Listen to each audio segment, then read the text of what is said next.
नमस्कार, स्वागत है आप सभी का जनसत्य न्यूज पर। मैं हूं आपके साथ अनु सिंह। खबरों की शुरुआत करेंगे CWC की बैठक से, जहां कांग्रेस वर्किंग कमेटी की बैठक में ओल्ड गार्ड बनाम यंग गार्ड की लड़ाई तेज देखने को मिल रही है। कांग्रेस नेता राहुल गांधी ने बैठक में आरोप लगाया कि जिन्होंने इस वक्त चिट्ठी लिखी वो भारतीय जनता पार्टी से मिले हुए हैं। और बस क्या था, इसी आरोप के बाद अब कांग्रेस पार्टी के अंदर घमासान शुरू हो गया है। इस पर कांग्रेस के वरिष्ठ नेता खफा हैं और पलटवार कर रहे हैं। कांग्रेस नेता कपिल सिब्बल ने बैठक के दौरान एक ट्वीट किया। उन्होंने अपने ट्वीट में लिखा कि राहुल गांधी कह रहे हैं कि हम भारतीय जनता पार्टी से मिले हुए हैं। मैंने राजस्थान हाई कोर्ट में कांग्रेस पार्टी का सही पक्ष रखा, मणिपुर में पार्टी को बचाया। पिछले 30 साल में ऐसा कोई बयान नहीं दिया जो किसी भी मसले पर भारतीय जनता पार्टी को फायदा पहुंचाए। फिर भी कहा जा रहा है कि हम भारतीय जनता पार्टी के साथ हैं। इसके अलावा बैठक में कांग्रेस नेता गुलाम नबी आजाद ने कहा कि अगर वे किसी भी तरह से भाजपा से मिले हुए हैं तो वे अपना इस्तीफा दे देंगे। आजाद ने कहा कि चिट्ठी लिखने की वजह से कांग्रेस की कार्य समिति थी, जहां आपको बता दें कि कपिल सिब्बल और गुलाम नबी आजाद उन 23 नेताओं में शामिल थे जिन्होंने कांग्रेस वर्किंग कमेटी से पहले चिट्ठी लिखी। चिट्ठी में कांग्रेस के शीर्ष नेतृत्व पर सवाल खड़े किए गए और कहा गया कि इस वक्त एक ऐसे अध्यक्ष की मांग है जो कि पूर्ण रूप से पार्टी को वक्त दे सके। तो इस मांग को लेकर चिट्ठी लिखी गई। चिट्ठी के बाद CWC की बैठक बुलाई गई, लेकिन जिन मसलों पर बैठक बुलाई गई थी उससे बड़े कई मसले खड़े हो गए और शुरू हो गई कांग्रेस कार्य समिति बैठक के अंदर महाभारत। ये जो तस्वीर आपने देखी कि किस तरह से डिजिटली इस बार ये बैठक बुलाई गई है, और इसके पीछे भी एक कहानी है, जहां जो अमूमन जूम कॉल के थ्रू आप इस तरह की बैठकें या फिर मीटिंग करते हैं, लेकिन कांग्रेस ने इसी से बचने के लिए एक अलग माध्यम चुना जिसमें कि वे पूरी बैठक को रिकॉर्ड नहीं कर सकते, बल्कि खाली अपनी इंडिविजुअल एक विंडो को, अपने इंडिविजुअल इंटेक को ही वे साझा कर सकते हैं। तो पहले से ही कांग्रेस पार्टी की तरफ से तैयारियां की गई थी। अब जो पूरी महाभारत छिड़ी हुई है, इस पर बात करने के लिए हमारे साथ वरिष्ठ पत्रकार रवि पराशर जी जुड़े हुए हैं। रवि जी, आपने सुन लिया होगा जिस तरह से इस वक्त कांग्रेस के भीतर कुछ मुद्दों को खत्म करने के लिए, उन पर बातचीत करने के लिए बैठक बुलाई गई थी, लेकिन उससे बड़े कई मुद्दे खड़े हो गए। जी बिल्कुल अनु, आप सही कह रही हैं। ये जो 23 लोगों की चिट्ठी है, ये अचानक उठा हुआ बवंडर नहीं है। इस चीज़ की संभावना या कहें आशंका कांग्रेस के अंदर बहुत पहले से थी। हम लगातार पिछले दिनों ये देख रहे हैं कि केंद्र सरकार को घेरने के लिए राहुल गांधी ने अपना एक बिल्कुल अलग कैंपेन शुरू कर रखा है। पार्टी के जो प्रवक्ता हैं उनकी लाइन से राहुल गांधी की लाइन बहुत ज्यादा मेल नहीं खा रही थी। तो कुछ ऐसा अंदेशा हो रहा था कि कांग्रेस के अंदर सब कुछ ठीक नहीं चल रहा है। और ये ठीक नहीं चल रहा है, ये असल में पिछले 5, 6, 7 वर्षों से ठीक नहीं चल रहा है। लेकिन अब ये पूरा का पूरा जो कांग्रेस का अंतर्द्वंद्व है, हम देख रहे हैं कि अब बिल्कुल सतह पर आ गया है कि जैसे इसके बीच राहुल गांधी का ये स्पष्ट रूप से कहना कि जिन लोगों ने चिट्ठी लिखी है बीजेपी से मिले हुए हैं, एक बड़ा आरोप। ऐसी पार्टी जिसके खिलाफ आपको लड़ना है, आप लगातार सवाल उठा रहे हैं, उसी से ही अपने बड़े नेताओं के मिले होने का आरोप लगा देना। देखिए, ये मुझे लगता है कि राहुल गांधी का ये बयान थोड़ा सा बौखलाहट में दिया हुआ बयान है और थोड़ा प्रतीकात्मक बयान है। असल में बीजेपी चूंकि लगातार अपना जो काम है उसको आगे बढ़ाती जा रही है। 2 सांसद लोकसभा में उसके जीते थे, अब 303 हैं। बहुत से राज्यों में उसकी सरकार बन गई है। कोरोना काल में मोदी सरकार की तारीफ पूरी दुनिया में कोरोना के प्रबंधन को लेकर हो रही है। और भी जैसे अमेरिका के चुनाव हमने देखा कि ट्रंप की तरफ से जो पहला प्रचार का वीडियो आया उसमें मोदी का बाकायदा बयान सम्मिलित किया गया है। विश्व बिरादरी में जिस तरह से भारत का दबदबा लगातार बढ़ रहा है, तो उससे कहीं ना कहीं कांग्रेस बहुत लंबे अरसे से 2014 से प्रभावी तौर पर से पीड़ित कांग्रेस रही है।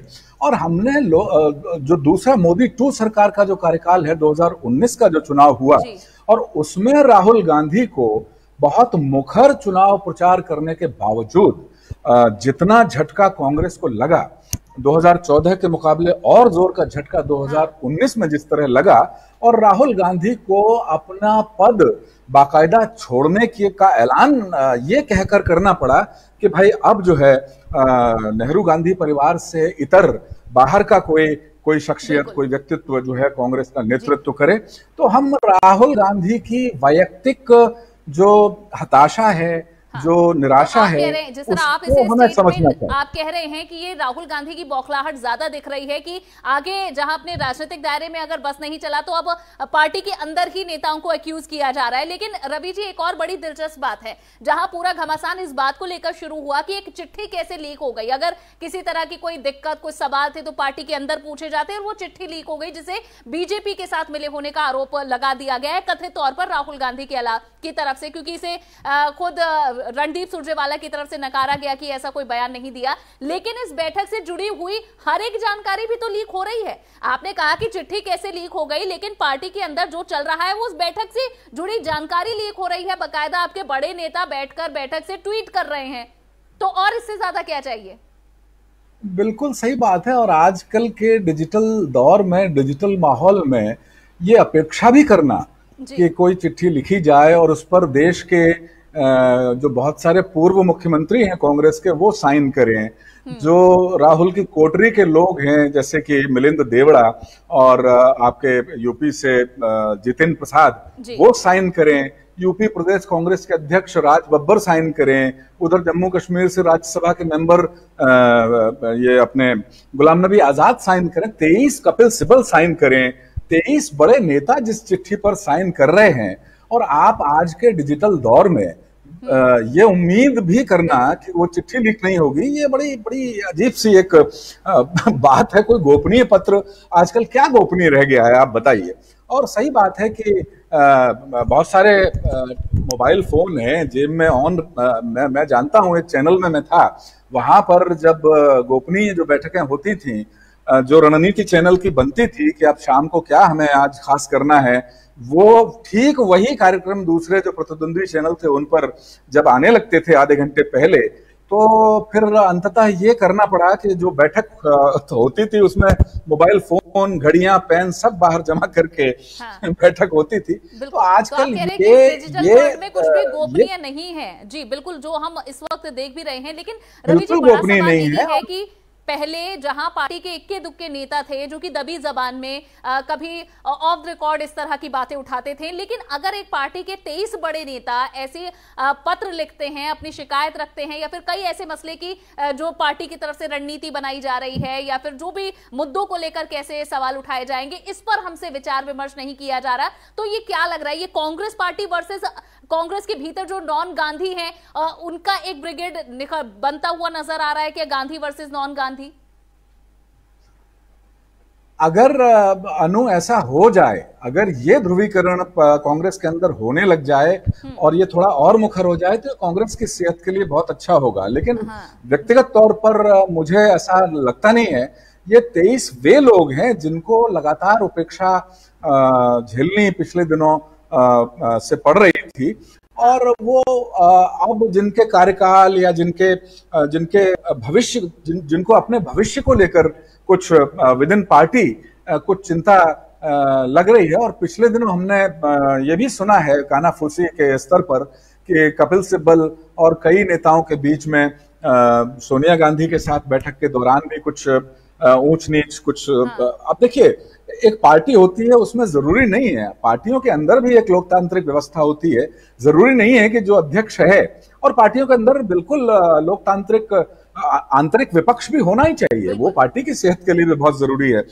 तो मुझे लगता है कि एक हर पॉइंट, मैं विज्ञान का विद्यार्थी हूं, हर पॉइंट का एक चरम बिंदु आता है। जैसे हम दूध जब सुबह सुबह लाते हैं, उसको गैस या किसी स्टोव पे आग पे रखते हैं, तो धीरे धीरे उबल के, अगर हम ध्यान नहीं दें तो वो उफन के बर्तन के बाहर आने लगता है। तो कांग्रेस के अंदर जो विद्रोह या फिर इसके खिलाफत जो हो सकती है, उसका पीक पॉइंट आप इसे देख रहे हैं रवि जी? जी बिल्कुल, मुझे ऐसा ही लगता है। और कहीं ना कहीं मुझे अंदर से कुछ कोई रीजन नहीं है, कुछ एक इंट्यूशन जैसे होता है, मुझे ये भी हो रहा है कि ये जो अभी हो रहा है सियासी तौर पर, ये कांग्रेस के लिए आगामी 1-2-3 वर्षों के लिए कांग्रेस के लिए बहुत अच्छी ये परिस्थितियां बन रही हैं। अगर वहां पे जो लोग अपनी बात नहीं कह पा रहे हैं, परिवार के खिलाफ बोलने की स्थिति ही नहीं है, तो कम से कम अब एक अंदर एक बहस, स्वस्थ बहस तो शुरू होगी। जिन्हें हाशिए पे जाना है वो जाएंगे, उम्र की वजह से भी। अब जैसे देखिए, भारतीय जनता पार्टी ने जो उम्र की जो एक पॉलिटिकल सीमा है, उसमें बाकायदा एक ग्रेसफुली एक रिटायरमेंट करके उन्होंने जो उनके जो ज्यादा उम्र दराज नेता हैं उनको सम्मान, ठीक है हम उसको व्यक्तिगत तौर पर, व्यावहारिक तौर पर हाशिए पर बिठाना ही कहेंगे, लेकिन उम्र का भी एक तकाजा है। तो इसी तरीके से कांग्रेस के अंदर भी जो बहुत जिम्मेदारियां निभा चुके हैं लोग, उम्र हो गई है, उन्हें अब थोड़ा सा स्पेस नई पीढ़ी को भी देना चाहिए। मुझे व्यक्तिगत तौर पर अनु ये लगता है कि ये जो बहस अंदर खाने शुरू हुई है, तो ये कांग्रेस की सेहत के लिए शायद के लिए सही मान रहे हैं। कड़वी दवाई के तौर पर एक तरफ सोनिया गांधी हैं जो कह रही हैं कि वे अब अंतरिम अध्यक्ष पद से भी इस्तीफा देना चाहती हैं, उसकी भी पेशकश कर दी है। दूसरी तरफ क्या लगता है कि राहुल गांधी के संभाल पाएंगे इन बड़े नेताओं को, जो कि खुद राहुल गांधी के डिसीजन से, उनके फैसलों से, उनके जो नीति निर्माण किया जा रहा है, जो आइडियोलॉजी सेट करने की कोशिश कांग्रेस की हो रही है, क्या वे उससे सहमत होंगे? नहीं, देखिए, मुझे नहीं लगता कि जिस तरह से उन्होंने अभी जो 23 लोगों को ये कह दिया कि ये लोग बीजेपी से मिले हुए लोग हैं और बीजेपी के कहने पर इन्होंने इस तरह की एक चिट्ठी लिख दी है, जिससे कांग्रेस के अंदर पूरी तरह से एक ऐसा दौर शुरू हो गया है जो न भूतो न भविष्यति था। पहले इस तरीके की कोई बात हो नहीं सकती थी जो अब इस तरह की बात होने लगी है। तो मुझे लगता नहीं है कि राहुल गांधी एकदम से कोई एक मनस्थिति, कोई एक फैसला लेने के मूड में होंगे। वो हो सकता है कि वरिष्ठ नेता जैसे कि मनमोहन सिंह, ए के एंटनी ने शुरुआती दौर में ही, और बहुत सारे नेता हैं कांग्रेस के जो इस पूरे मामले पे, उफनते हुए दूध पे ढेरों ठंडा पानी डालने की कवायद में अब जुटे हुए हैं। तो बहुत सारे नेता, हो सकता है कि अब वे कांग्रेस की ये जो खींचतान है, बिल्कुल स्पष्ट तौर पर जो सतह पे आई हुई है, हो सकता है कि अब 1, 2, 4, 5 दिन में कांग्रेस का जो नेतृत्व है वो एक सामूहिक एक शक्ल उसकी दिखाई दे। और शायद क्या ये लगता है कि ये मांग और ये इस तरह के सुझाव कांग्रेस पार्टी को लगातार दिए जा रहे थे, इस पर चर्चा शायद इतनी कांग्रेस के भीतर नहीं हुई जितनी बाकी सार्वजनिक मंचों पर हुई है कि कांग्रेस पार्टी को किस तरह से आत्ममंथन करने की जरूरत है, चाहे हर राज्य के चुनाव के बाद हो, चाहे पार्टी में राहुल गांधी के अध्यक्ष पद से इस्तीफा देने के बाद हो, या फिर जगह जगह जहां सरकारें हैं वहां से कांग्रेस अपनी सत्ता को गंवाती जा रही है। इन विषयों पर और लगातार कांग्रेस के अंदर मंथन की जरूरत है, ये हर कोई महसूस कर रहा था, शायद कांग्रेस को छोड़कर ही। इसी वजह से ऐसी बैठकों में ये अंजाम देखने को मिलता है। तो क्या लगता है कि इसकी जो भनक है, इसकी जो आशंका है, वो कांग्रेस को पहले से ही थी, लेकिन उस पर फिर भी इस मर्ज का इलाज ढूंढने की कोशिश नहीं की गई? जी हाँ, बिल्कुल आप सही कह रही हैं। इसकी इस स्थिति तक मामला आ जाएगा, इसकी आशंका बिल्कुल पहले से थी। और सही समय पर अगर सही इलाज, सही डॉक्टर हम तलाश नहीं करते हैं तो फिर स्थितियां हाथ से निकल जाती हैं। कई बार जब लोकल बॉडी लोकल लेवल पे डेड होती है तो हमने देखा है कि पूरा का पूरा घुटना निकालना पड़ता है, पूरे के पूरे गैंग्रीन होने की स्थिति में अंग छेदन करना पड़ता है। तो अब कांग्रेस उस दौर में है। मैं अनु एक और थोड़ी सी एक लेवल ऊपर जाके, भारतीय लोकतंत्र में मेरी बहुत आस्था है, हम सबकी आस्था है। मैं और कोई भी समझदार व्यक्ति ये जरूर चाहेगा कि देश में एक मजबूत सत्ता पक्ष के साथ साथ एक मजबूत विपक्ष भी रहे, तभी एक स्वस्थ लोकतंत्र जो है वो कायम रह पाता है। निरंकुश सरकारें नहीं हो पाती हैं। तो देश के लोकतंत्र की सेहत ठीक रहे, इसलिए मुझे लगता है कि कांग्रेस की भी सेहत ठीक रहनी चाहिए। और इसके लिए जाहिर है कि बीजेपी या दूसरे जो सत्तारूढ़ पार्टियां हैं या कांग्रेस के इतर जो पार्टियां हैं, वे तो कोई वो नैतिक समर्थन ही दे सकते हैं। तो कांग्रेस को अपने अंदर से अपना इलाज ढूंढना पड़ेगा और एक गंभीर आत्ममंथन के दौर से अब गुजरना ही पड़ेगा। बिल्कुल। चलिए, जिसकी एक शुरुआत की थी और उसी में ही क्या नतीजे रहे उस पर हम बात कर रहे हैं, लेकिन आगे भी जो भी अपडेट होते रहेंगे इस पूरी खबर को लेकर वो अपने दर्शकों तक हम पहुंचाते रहेंगे। और रवि जी, आप हमारे साथ जुड़े उसके लिए बहुत बहुत धन्यवाद। धन्यवाद। तो कांग्रेस वर्किंग कमेटी की इस बैठक से जुड़ी ये तमाम अभी तक की अपडेट रही हैं। आगे भी इससे आपको रूबरू कराते रहेंगे, लेकिन जल्दी से आपको बता देते हैं कि देश में और भी कौन सी महत्वपूर्ण खबरें हैं जो कि आपका जान लेना बहुत जरूरी है। अब बात करेंगे सुशांत सिंह केस मामले की, जहां सीबीआई की जांच फुल एक्शन मोड में इस वक्त नजर आ रही है। सुशांत की मौत वाले दिन उनके बांद्रा स्थित फ्लैट में मौजूद हाउस स्टाफ और दोस्त सिद्धार्थ पिठानी से पूछताछ के बाद रिया पर सीबीआई का शिकंजा कस सकता है। सीबीआई किसी भी वक्त रिया को सम्मन भेज उन्हें पूछताछ के लिए बुला सकती है। कहा यह जा रहा है कि सीबीआई आज रिया को पूछताछ के लिए बुला सकती है। ऐसे में रिया का सीबीआई के तीखे सवालों से सामना होगा। इससे पहले जहां रिया ईडी दफ्तर 2 बार पूछताछ के लिए जा चुकी हैं, तब रिया के साथ उनके भाई और पिता भी मौजूद रहे। लेकिन इस पूरे केस में एक अहम कड़ी रिया चक्रवर्ती, इनसे सीबीआई भी पूछताछ कर सकती है। उधर भारत के chief of defence staff general Bipin Rawat ने स्पष्ट रूप से कहा है कि लद्दाख में चीनी पीपल्स लिबरेशन आर्मी के गतिरोध से निपटने के लिए सैन्य विकल्प तैयार हैं, लेकिन इसका इस्तेमाल तभी किया जाएगा जब दोनों सेनाओं के बीच बातचीत और राजनयिक विकल्प से कोई हल नहीं निकलेगा। जनरल रावत ने कहा है कि वास्तविक नियंत्रण रेखा पर गतिरोध अलग अलग धारणाओं के कारण होते हैं। रक्षा सेवाओं को ऐसे अभियानों पर निगरानी रखने और घुसपैठ को रोकने का काम सौंपा जाता है। ऐसी किसी भी गतिविधि का शांतिपूर्वक हल करने और घुसपैठ को रोकने के लिए सरकारी दृष्टिकोण अपनाया जा सकता है। रक्षा सेवाएं हमेशा से सैन्य विकल्पों के लिए तैयार रहती हैं। एलएसी पर यथास्थिति को बहाल करने के कोई प्रयास सफल नहीं होने चाहिए। उन्होंने कहा कि रक्षा मंत्री राजनाथ सिंह, राष्ट्रीय सुरक्षा सलाहकार अजीत डोभाल और राष्ट्रीय सुरक्षा के लिए जिम्मेदार सभी लोग इस उद्देश्य के साथ सभी विकल्पों की समीक्षा कर रहे हैं और पीएलए लद्दाख में यथास्थिति बहाल करना चाहते हैं।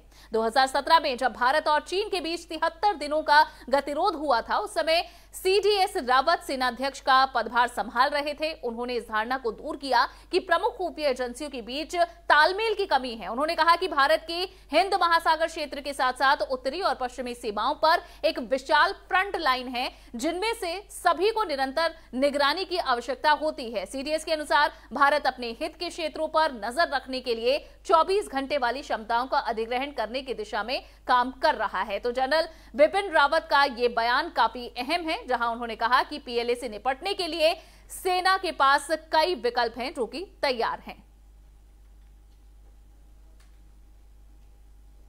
वहीं सुप्रीम कोर्ट के वरिष्ठ वकील प्रशांत भूषण को अदालत की अवमानना का दोषी साबित किए जाने पर आरएम लोढ़ा और साथ ही जहां मतन बी लोकुर और कुरियन जोसेफ जैसे रिटायर्ड सुप्रीम कोर्ट जजों की नाराजगी सामने आई है। Justice Arun Mishra, justice BR Gavai और जस्टिस कृष्ण मुरारी की बेंच के सामने प्रशांत भूषण के वकील ने रिटायर्ड जजों और कथित तौर पर हजारों वकीलों का भूषण को मिले समर्थन का हवाला दिया। प्रशांत भूषण ने भी कहा कि वो अपने ट्वीट्स के लिए सुप्रीम कोर्ट से माफी नहीं मांगेंगे। उन्होंने कहा कि उनका बयान अभिव्यक्ति की आजादी और लोकतंत्र की रक्षा के लिए था। सुप्रीम कोर्ट ने उनके ट्वीट्स को झूठा और दुर्भावनापूर्ण करार दिया। भूषण ने अदालत की अवमानना के लिए सजा सुनिश्चित करने को लेकर भी सुनवाई के दौरान महात्मा गांधी का हवाला देते हुए कहा कि कोर्ट जो भी सजा देगा वो उसे भुगतने को तैयार है। उसके बाद उनके समर्थक उनकी तुलना महात्मा गांधी और नेल्सन मंडेला से करने लगे। सुप्रीम कोर्ट कई वकीलों को भूषण के मुकाबले छोटे स्तर के अपराधों के लिए कठोर दंड दे चुका है, लेकिन आजादी की अभिव्यक्ति के संरक्षण का हवाला देकर भूषण का समर्थन करने वालों में किसी ने शायद ही कुछ कहा है। ऐसा इसलिए क्योंकि उन सजा प्राप्त वकीलों की इतनी क्षमता नहीं कि वे क्या तुम्हें पता है मैं कौन हूं वाली अकड़ दिखा सके।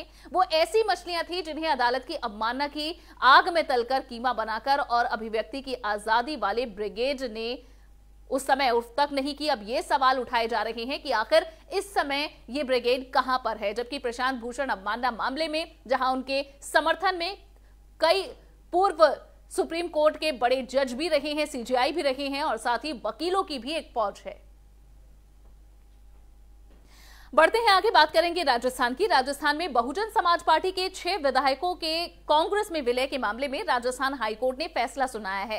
राजस्थान हाईकोर्ट के मुख्य न्यायाधीश की खंडपीठ ने कहा है कि विधानसभा के अध्यक्ष सीपी जोशी इस मामले के इसका निस्तारण करें और हाई कोर्ट ने कहा है कि विधानसभा अध्यक्ष बहुजन समाज पार्टी के विधायकों के कांग्रेस में विलय के बारे में फैसला करें।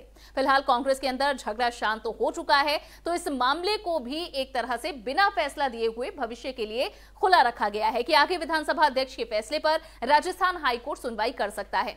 आपको बता दें कि स्पीकर ने कहा था कि उन्होंने इस मामले में अभी अंतिम फैसला नहीं लिया है और इससे पहले कोर्ट अपना फैसला नहीं सुना सकता।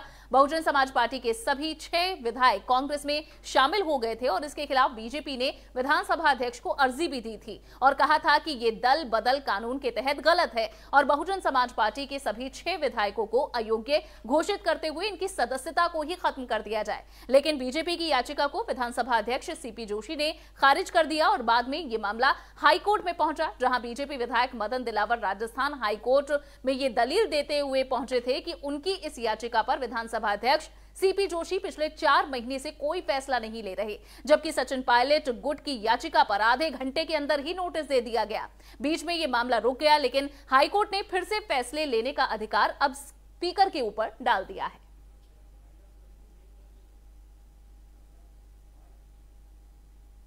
और इसी के साथ खबरों में फिलहाल के लिए बस इतना ही, लेकिन इन बड़ी खबरों पर लगातार अपडेट के लिए जनसत्य न्यूज से ही जुड़े रहें। नमस्कार।